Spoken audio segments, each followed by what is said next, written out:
పిఠాపురం నుంచి పవన్ కళ్యాణ్ పోటీ చేయకపోతే టీడీపీ నుంచి తానే పోటీ చేస్తానని అన్నారు మాజీ ఎమ్మెల్యే వర్మ.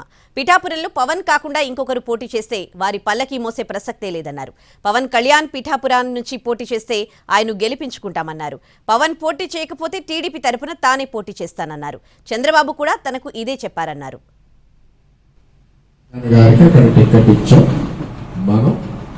వారికి సహకరించి పని చేయించి గెలిపించవలసిన బాధ్యత ఉంది. మేము ఆ బాధ్యత భుజాల మీద పట్టుకున్నాం.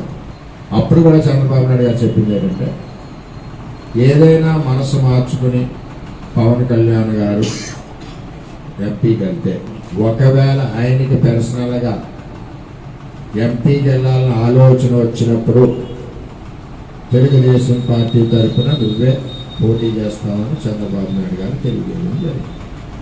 ఒక పవన్ కళ్యాణ్ గారు రాష్ట్ర అధ్యక్షుడు కాబట్టి వారికి గౌరవంగా చంద్రబాబు నాయుడు గారి ఆదేశాల మేరకు వారిని భుజాల మీద ఎక్కించుకుని గెలిపించి చంద్రబాబు నాయుడు గారికి అప్పచెప్పారు. అది ఇంకా మిగిలిన వారిని ఎవరైనా ఈ పిఠాపురం నియోజకవర్గం ఇప్పటికే అలసిపోయింది.